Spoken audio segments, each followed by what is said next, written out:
आप सभी बच्चों को बहुत बहुत नमस्कार है। आशा करता हूं कि आप लोग स्वस्थ होंगे, मस्त होंगे। मैं इस समय एक बहुत ही इम्पोर्टेंट टॉपिक पर बात करूंगा। जैसा कि देख रहे हैं, हल्दी घाटी का युद्ध 1576 और 1576 का ये जो हल्दी घाटी का युद्ध हो रहा है, अपने आप में बहुत इम्पोर्टेंट है। इसी पर आज हम लोगों का टॉपिक है। इस हल्दी घाटी के युद्ध की बात करें तो यहाँ पर हम लोग पढ़ रहे हैं हल्दी घाटी का युद्ध। हल्दी घाटी का युद्ध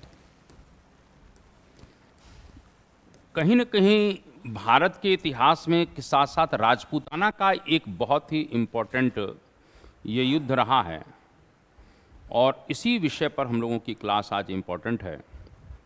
ये युद्ध अगर देखा जाए तो 18 जून 1576 को हो रहा है। 18 जून 1576 को ये युद्ध अकबर वर्सेस मेवाड़ के राणा प्रताप के बीच में हुआ। राणा प्रताप अकबर मुगल सम्राट हैं, इस बात को ध्यान रखिएगा। लेकिन अकबर इस युद्ध में शामिल नहीं था। यानी अकबर इस युद्ध में शामिल नहीं है, इस बात को ध्यान रखिएगा। चूंकि सम्राट है इसीलिए इसका नाम चलेगा। राणा प्रताप के नेतृत्व में युद्ध लड़ा जाएगा। ये मेवाड़ के शासक हैं इस समय कहाँ के शासक हैं? मेवाड़ के शासक हैं।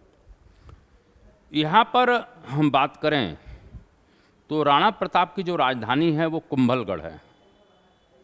पहले चित्तौड़ हुआ करती थी। चित्तौड़ पर अकबर का कब्जा हुआ। फिर इनके पिता उदय सिंह ने उदयपुर बसाया। उदयपुर पर भी कब्जा हुआ। तो इस समय राणा प्रताप की जो राजधानी है वो कुंभलगढ़ है। तो यहाँ पर थोड़ा सा हम लोग लिख लें कि राणा प्रताप की जो राजधानी है वो कहाँ है? कुंभलगढ़ में। कुंभलगढ़ में। इस राणा प्रताप की बात करें, जो मैंने कहा कि मेवाड़ के राणा हैं, इनका एक उपनाम कीका भी है। ये कीका इनका उपनाम है। बदायूंनी जब भी राणा प्रताप का संबोधन करता है उन्हें कीका ही कहता है। यानी बदायूंनी ने राणा प्रताप को हर जगह क्या कहा है? कीका कहा है। इस बात को ध्यान रखिएगा। हम हल्दी घाटी के युद्ध के ऊपर अब बात करेंगे। इस युद्ध का जो सबसे बड़ा कारण है वो कहीं न कहीं अकबर की साम्राज्यवादी नीति है। अकबर चाहता है कि राजपूताना में पूरी तरह से सभी राजपूत शासक उसकी अधीनता को स्वीकार करें। लगभग सभी राजपूतों ने अकबर की अधीनता को स्वीकार कर लिया है, लेकिन मेवाड़ ने इस अधीनता को स्वीकार नहीं किया। ये एक बहुत बड़ा कहीं न कहीं कारण इस युद्ध के पीछे माना जाता है। इस बात को थोड़ा सा ध्यान रख लेना। तो यहाँ पर हम लोग बात कर सकते हैं कि इस युद्ध के कारण की बात करें तो अकबर की विस्तारवादी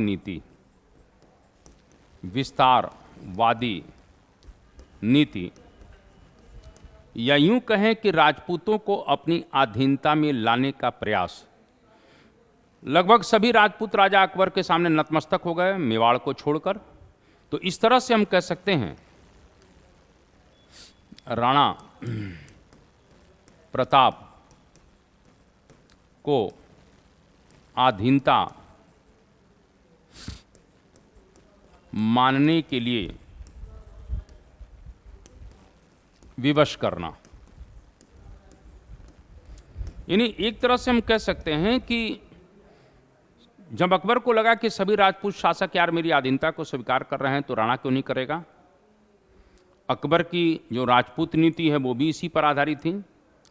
लेकिन राणा ने कहा कि नहीं, मैं तेरी आधीनता को स्वीकार नहीं करूंगा। इस बात को थोड़ा सा ध्यान रखिएगा। क्या अकबर ने कोई दूत नहीं भेजा राणा के पास? भेजा। अकबर ने कहीं न कहीं 4 दूत मंडल एक प्रकार से कहीं न कहीं राणा के पास भेजे हैं कि मेरी आधीनता को स्वीकार करो। अकबर ने 4 दूत मंडल राणा के पास भेजे। राणा के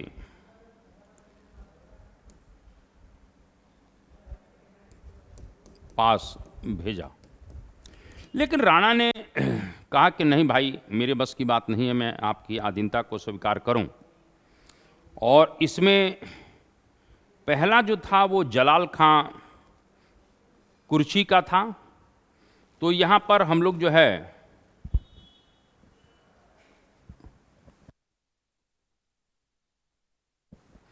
पहला जो दूत मंडल है वो जलाल खां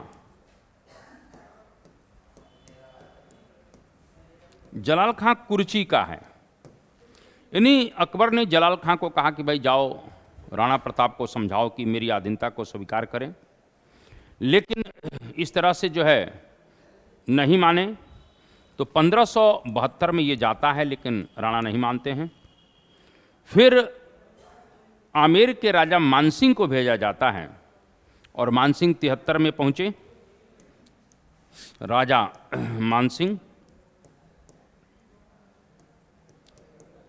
मानसिंह भी पहुंचता है 1573 में, लेकिन ये भी असफल रहे।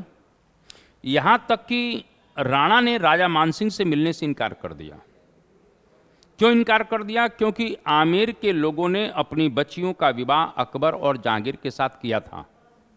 इसीलिए हम यहां पर कह सकते हैं कि राणा ने मानसिंह से मिलने से इनकार किया। साथ में भोजन करने की बात थी। राणा ने अपने लड़के अमर सिंह को भेज दिया, लेकिन स्वयं भोजन नहीं किया। इससे राजा मानसिंह समझ गया और वो कहीं न कहीं नाराज होकर चला गया। इसके बाद भगवान दास को भेजा जाता है, और जब भगवान दास को भेजा गया तो कहते हैं कि राणा ने भगवान दास का सम्मान भी किया, और लेकिन उन्होंने जो प्रपोजल अकबर का था उसे स्वीकार नहीं किया है। तो इस तरह से भगवान दास की बात करते हैं, जो राजा मानसिंह के पिता भी थे। भगवान दास भी भेजे गए। भगवान दास ये तीसरे नंबर के हैं, और चौथे पर टोडरमल। यानी एक प्रकार से जलाल खां, राजा मानसिंह, भगवान दास, टोडरमल, ये सभी लोग भेजे गए, लेकिन अंततः कह सकते हैं कि राणा प्रताप ने अकबर की आधीनता को मानने से इनकार कर दिया। ये सबसे बड़ी बात है। अब हम लोग यहाँ पर थोड़ी सी बातों को समझें कि जो ये हल्दी घाटी का युद्ध है, यानी ये सभी लोग क्या हो गए? असफल हो गए। ये सभी लोग क्या रह गए? असफल। ये जितने भी 4 लोग गए थे अकबर के दूत बनकर, ये सभी असफल हो गए। ठीक है। अब हम लोग यहाँ पर थोड़ी सी बातों को करें कि इस हल्दी घाटी के युद्ध को कई नामों से जाना जाता है। जैसे अबुल फजल की बात करें तो अबुल फजल इसे खमनोर का युद्ध कहता है। मैं अभी बताऊंगा खमनोर का युद्ध। तो अबुल फजल ने इसे खमनोर का युद्ध कहा है। अगर हम बदायूनी की बात करें तो कहीं न अबुल फजल ने खमनोर का युद्ध कहा है, बिल्कुल आपने सही कहा। बदायूनी ने गोगुंदा का युद्ध कहा है। गोगुंदा, यानी बदायूनी की बात करें, अब्दुल कादिर बदायूनी, तो बदायूनी ने इसे गोगुंदा का युद्ध कहा है। इसी प्रकार से कर्नल टॉड, जिन्होंने राजपूतों के ऊपर बहुत कुछ लिखा है, कर्नल टॉड ने इसे मेवाड़ का थर्मोपल्ली कहा है। क्या कहा है? मेवाड़ का। इसे एक और नाम से जाना जाता है, रक्त तलाई का युद्ध। रक्त तलाई का युद्ध भी कहते हैं। दोनों तरफ की सेनाओं से इतने लोग मारे गए कि आसपास का क्षेत्र रक्त की नदियों के समान हो गया, इसीलिए इसे रक्त तलाई का युद्ध भी कहते हैं। मैंने अभी कहा कर्नल टॉड की बात करते हैं, तो कर्नल टॉड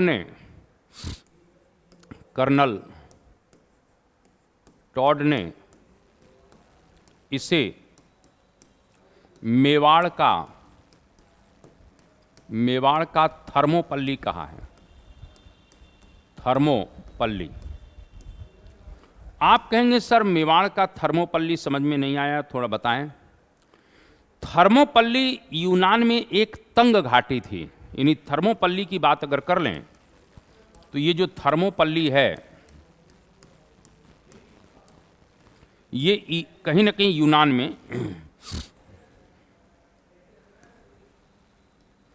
यूनान में एक तंग या सकरी घाटी थी, जैसा कि हमें हल्दी घाटी देखने को मिलेगा। इस युद्ध में एक प्रकार से देखा जाए तो फारस और यूनान के बीच में थर्मोपल्ली में युद्ध हुआ था। किसके बीच में? जैसे मानकर चलिए ये इस प्रकार से एक तंग घाटी है जिसको अपने थर्मोपल्ली कह दिया। एक तरफ यहां पर फारस और दूसरी तरफ यहां यूनान, इन दोनों के बीच में युद्ध इस थर्मोपल्ली में हो रहा है। यूनान में थर्मोपल्ली एक जगह है, जैसा मैंने बताया। इसमें फारस का जो शासक है वो जेरक्सिस है। क्या नाम है? जेरक्सिस।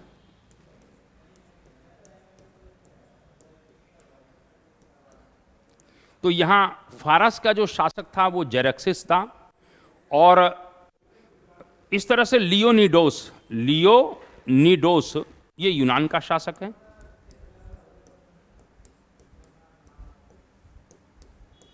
ये लियोनिडोस कहां का शासक है? ये यूनान का है। यूनान यानी फारस ने एक प्रकार से इस थर्मोपल्ली में यूनान पर हमला किया, और यूनान अपनी स्वतंत्रता की रक्षा करने के लिए युद्ध लड़ रहा है। यानी हम ये कह सकते हैं कि लियोनिडोस जो यूनान का शासक है ये राणा प्रताप है, और ये जेरक्सिस जो है जिसने हमला किया है एक तरह से अकबर है। तो चूंकि कहीं ना कहीं हम ये देख रहे हैं कि जो जेरक्सिस है वो अकबर की तरह इस थर्मोपल्ली में हमला करता है लियोनिडोस पर, और थर्मोपल्ली में जो युद्ध होता है उसकी नेचर, उसकी प्रकृति एक तरीके से हल्दी घाटी से मिलती जुलती है, इसीलिए इसे मेवाड़ का थर्मोपल्ली भी कहते हैं। क्लियर है? तो यहां पर इतनी बातें समझ में आ गई होंगी आपके। अब हम लोग हल्दी घाटी के पास चलते हैं। तो हल्दी घाटी के युद्ध के विषय में अब हम लोग थोड़ी सी बात करें। सेम वही चीज़ मैं बताने वाला हूं। 1576 में युद्ध हो रहा है, जून में, बताने की जरूरत नहीं है। यही चीज़ मैं ये बताना चाह रहा हूं कि इस तरह से हल्दी घाटी भी एक तंग घाटी है। हल्दी घाटी भी एक तंग घाटी है, और मैंने अभी कहा कि एक तरफ गोगुंदा की पहाड़ियां हैं, यानी इधर अगर देखा जाए तो ये जो पहाड़ियां हैं ये गोगुंदा की पहाड़ियां हैं, गोगुंदा की पहाड़ियां, और इधर देखा जाए तो ये खमनौर की पहाड़ियां हैं।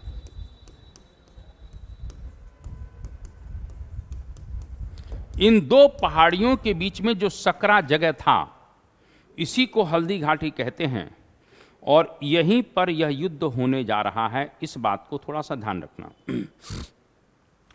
इस युद्ध को एक जगह बादशाह बाग का युद्ध भी कहा गया है। एल श्रीवास्तव इस बात को कहते हैं, यानी इस हल्दी घाटी के युद्ध को एल श्रीवास्तव के अनुसार बादशाह बाग का युद्ध भी कहा जाता है।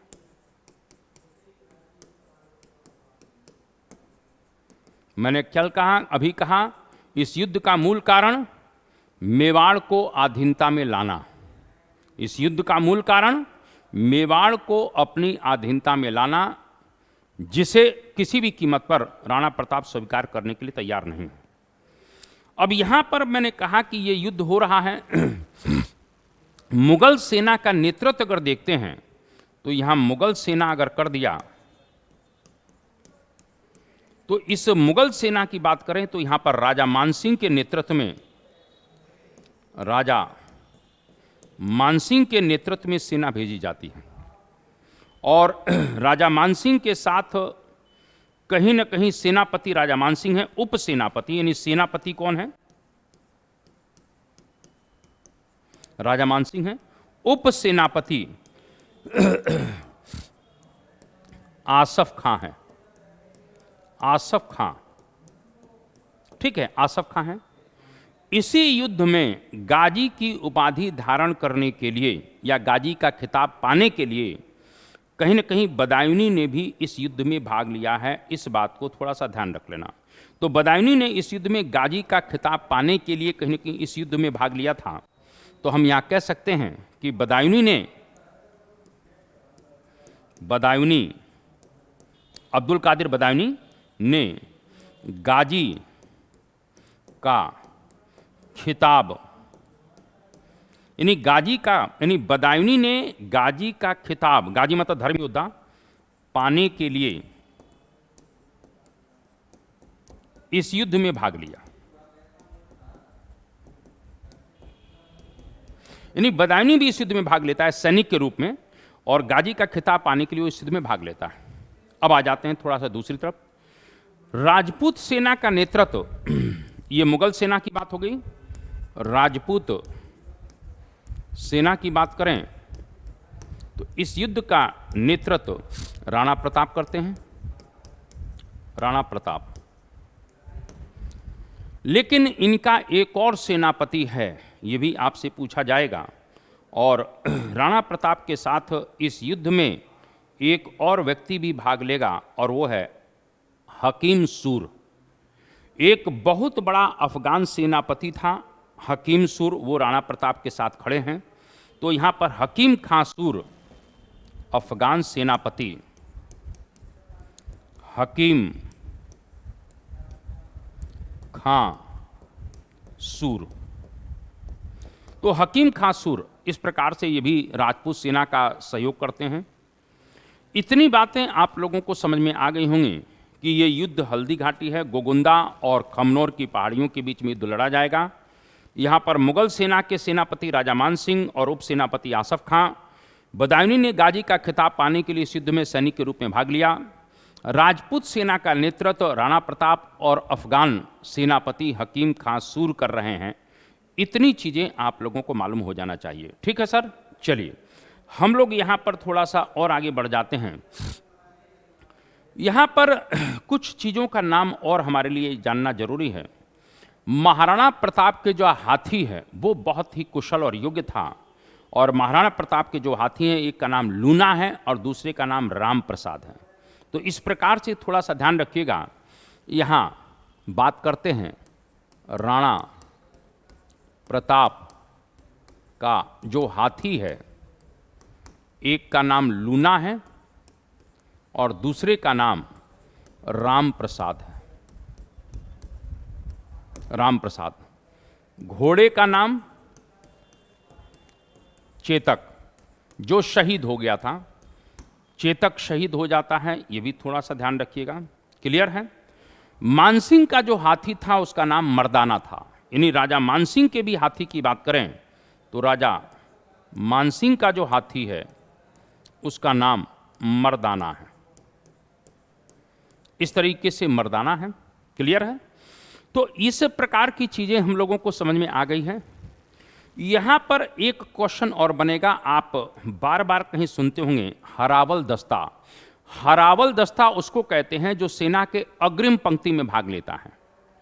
तो राणा प्रताप की हरावल दस्ते का जो नेतृत्व कर रहे थे वो हकीम खां सूर कर रहे थे। ये हरावल दस्ते का नेतृत्व,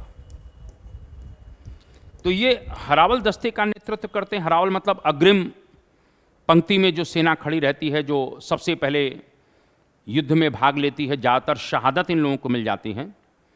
तो हरावल दस्ते का नेतृत्व ये कर रहे हैं, ये आपसे पूछा जा सकता है। राजा मानसिंह के हरावल दस्ते का नेतृत्व सैयद हाशिम कर रहा है।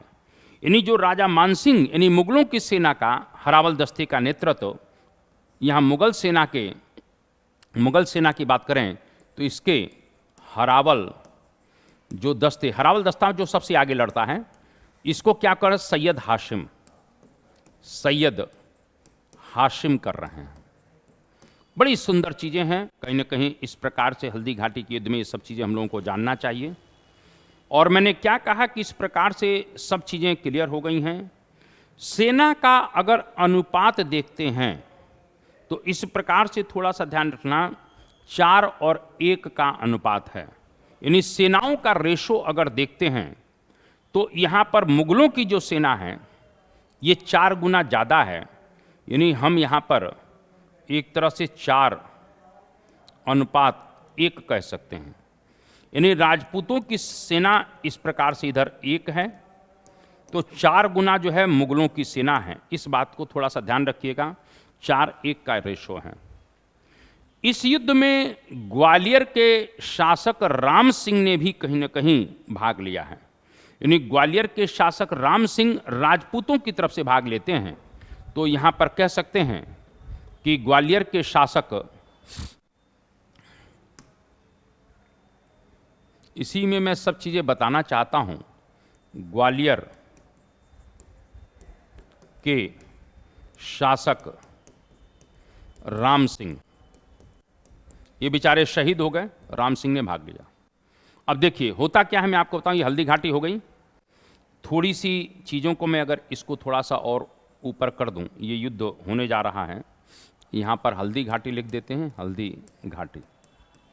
अब ये मान के चलिए कि यहाँ पर होता क्या है कि एक पहाड़ी सा है, 2 पहाड़ियों के बीच में घाटी है। यहाँ पर क्या होता है आपको बताना चाहता हूँ कि ये ऊपर वाला एक छोटा सा पहाड़ है, यहाँ पर राजपूत पहले से ही सेट हैं, और जो ये मुगल हैं, ये मुगल नीचे हैं, यानी यहां से ऊपर से राजपूतों ने एक प्रकार से अपना अभियान किया, और जो ये मुगल फौज थी जो नीचे थी, ये एकदम परास्त हो रही है। यानी यहां से ऊपर से ये लोग ऊपर हैं, ऊपर की साइड में हैं, और मुगल फौज नीचे की साइड में है। तो यहां से एक प्रकार से अटैक बड़ी बुरी तरीके से हो रहा है, और मुगल कुल मिला के बहुत ज़्यादा नुकसान झेल रहे हैं। इसी समय मैंने भी कहा, हकीम खां सूर जो है मुगलों की फौज को बर्बाद कर रहा है। इतने में राणा प्रताप ने गलती कर दी। राणा जो प्रताप जो है, यहाँ ऊपर जो बैठे हुए हैं, जो सेना को देख रहे थे, वो अति उत्साह में आ गए। जैसे पानीपत के दूसरे युद्ध में भी यही हुआ था कि जब मुगल हार गए थे तो हेमू अति उत्साह में आकर कहीं कि युद्ध मैदान में चला गया। यहां तक कि जो राणा प्रताप का जो हाथी है लूना और राम प्रसाद, इनने मुगलों की फौज में तबाही मचा दी। इन हाथियों के सूंड में बड़ी बड़ी कटारें लगी रहती थी, प्रशिक्षित होते थे, और इस तरह से राजा मानसिंह एक जगह घायल हो जाता है। यहां तक कि राणा प्रताप ने कहीं ना के उसके ऊपर भाला भी फेंचा, लेकिन नीचे झुक गया, वो हाथी पर था। मेरा सिर्फ ये कहने का मतलब है कि मुगल लगभग हार गए थे, लेकिन इसी समय राणा प्रताप अति उत्साह के कारण कहीं ना कहीं इस पहाड़ से नीचे चला आता है, और जब नीचे चला आया तो स्वाभाविक रूप से मुगल और कहीं ना कहीं ये राणा पर राजपूत एक तरह से आमने सामने अब मैदानी युद्ध में आ जाते हैं। अभी तक तो आप पहाड़ी में थे, अब मैदानी युद्ध में आ जाते हैं, और मैदानी युद्ध में मुगलों से जीतना किसी के लिए भी संभव नहीं था। इस तरह से कह सकते हैं कि राणा प्रताप की गलती के कारण ये हारा हुआ युद्ध मुगल जीत गए। यहां तक कि कहीं ना कहीं एक प्रकार से देखा जाए तो ये मुगलों के पक्ष में युद्ध चला जाता है। राणा प्रताप घायल हो जाते हैं, और जब राणा प्रताप घायल हो जाते हैं, आपको बताना चाहता हूं, हकीम खां सूर शहीद हो गए, राम सिंह शहीद हो गए, दोनों तरफ से सेनाएं मारी जा रही हैं। स्वयं जो है कहीं न कहीं बदायूनी कहता है आसफ खां से कि मेरी समझ में नहीं आ रहा है कि राजपूत इधर भी हैं, राजपूत उधर भी हैं, मैं किधर कुलना के अपने शस्त्र को चलाऊं। आसफ खां कहता है तुम किधर भी चलाओ, राजपूत कहीं के भी मरेंगे, हमारे दुश्मन हैं। यानी जो लोग इनके, क्योंकि राजा मान सिंह लड़ रहा था तो उसकी राजपूत सेना इधर से थी, उधर से राणा प्रताप की सेना थी, वो भी राजपूत थे। तो आसफ खां कहता है किधर भी चलाओ, राजपूत मरने चाहिए। इस प्रकार से मैं ये कहना चाहता हूं, इस युद्ध में कहीं ना कहीं बहुत बड़ा नुकसान होता है, और नुकसान होने के बाद राणा को युद्ध मैदान से हटाया गया। यहीं पर जब राणा को युद्ध मैदान से हटा दिया जाता है तो आपको बताना चाहता हूं, राणा प्रताप को युद्ध मैदान से हटाया गया और राणा प्रताप के मुकुट को उनके वफादार सैनिक झालामान को पहना दिया जाता है, जिससे मुगल कंफ्यूज हो जाएं। तो इस प्रकार से राणा के एक तरीके से मैं कह सकता हूं कि मुकुट को उतारा जाता है और झाला मान या झाला सरदार को पहना दिया गया। और जब झाला मान को या झाला पहना दे तो मुगलों को यह लगा कि कहीं ना कहीं अभी राणा युद्ध मैदान में है। मुगलों ने चारों तरफ से झाला मान को राणा प्रताप समझकर घेर लिया और घेरने के बाद मार दिया। लेकिन राजा मान सिंह ने बाद में देखा कि ये झाला मान है, ये राणा प्रताप नहीं है। इस प्रकार से झाला मान ने अपनी कुर्बानी देकर राणा प्रताप को इस युद्ध मैदान से बचा लिया है। चूंकि राजा मान सिंह अकबर से वचन देकर आया था कि मैं किसी भी कीमत पर राणा को जिंदा गिरफ्तार करके आपके सामने पेश करूंगा, लेकिन ऐसा नहीं हो पाया। यानी एक प्रकार से हम कह सकते हैं इस युद्ध का जो निर्णय है वो अनिर्णित रहा, क्योंकि दोनों ही सेनाएं विजय का दावा कर रही हैं, लेकिन अनिर्णित सा रहा। राणा प्रताप को पकड़ नहीं पाए ये लोग, और राणा प्रताप को जब नहीं पकड़ पाए तो आपको बताना चाहता हूं, राणा अरावली की पहाड़ियों में अपने सैनिकों के साथ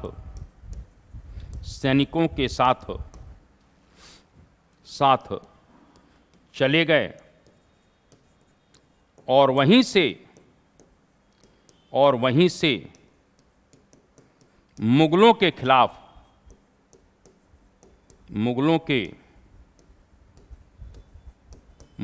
खिलाफ एक प्रकार से छापा मार युद्ध प्रणाली कहीं ना कहीं शुरू करते हैं। यानी एक तरीके से अरावली की पहाड़ियों में चले गए और छापा मार युद्ध पद्धति का प्रयोग शुरू किया। छापा मार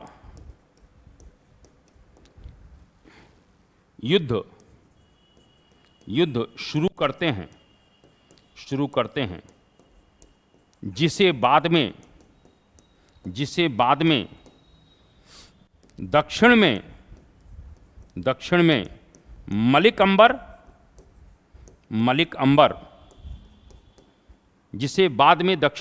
अंबर और शिवाजी ने प्रयोग किया, जिसे गुरिल्ला टैक्ट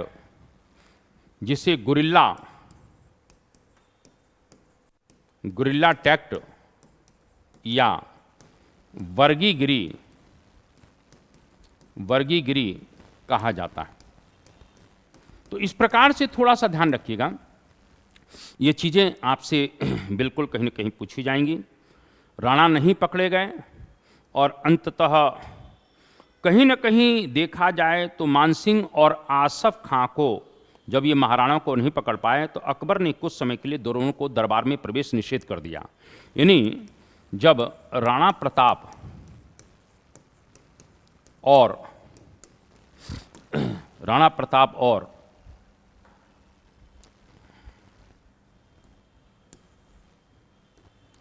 को जब मानसिंह और आसफ खां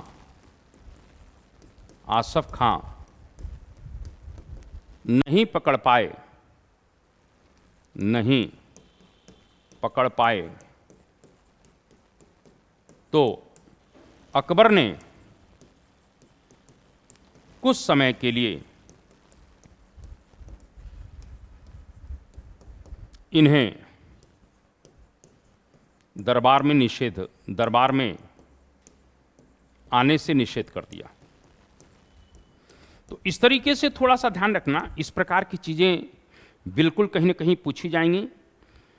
बाद में कहीं ना कहीं जून में युद्ध होता है। अक्टूबर 1576 में अकबर गोगुंदा आया और आने के पश्चात अकबर ने धीरे धीरे बहुत से क्षेत्रों पर कब्जा कर लिया है।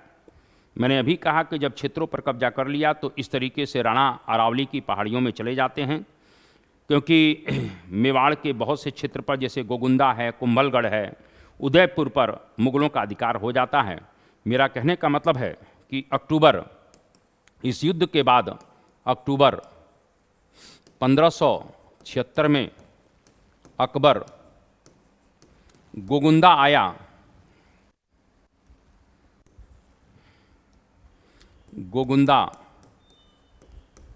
आया और उसने कुंभलगढ़, उदयपुर आदि पर कब्जा किया। इस तरीके से मेवाड़ के बहुत बड़े क्षेत्र पर कब्जा जरूर हो जाता है, लेकिन राणा इसकी अधीनता को स्वीकार नहीं करता है। मेरा ये कहने का मतलब है, इस बात को थोड़ा सा जानने की जरूरत है। मैं ये कहना चाहता हूं कि महाराणा प्रताप ने चित्तौड़ को छोड़कर बाकी सभी क्षेत्रों पर धीरे धीरे कब्जा अपना कर लिया था, ये हम जानते हैं। कहीं न कहीं कुंभलगढ़ जब हाथ से निकल जाता है तो कुंभलगढ़ के बाद वो चावंद को अपनी राजधानी बनाते हैं। राणा ने बाद में कुंभलगढ़ के जगह, पहले कुंभलगढ़ थी, कुंभलगढ़ जब मुगलों के पास चला गया तो कुंभलगढ़ की जगह चावंद को राजधानी बनाया। इस प्रकार से हम कह सकते हैं कि राजपूत रियासतों में मेवाड़ यानी राणा प्रताप ने अकबर की अधीनता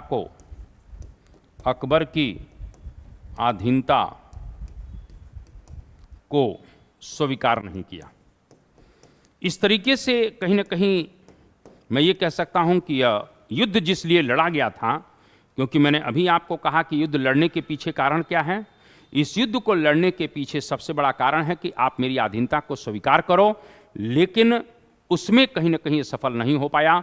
राणा प्रताप को अधीनता में मनाने के लिए विवश करना इस युद्ध का उद्देश्य था, लेकिन मैंने अभी कहा इसमें अकबर सफल नहीं हो पाते हैं।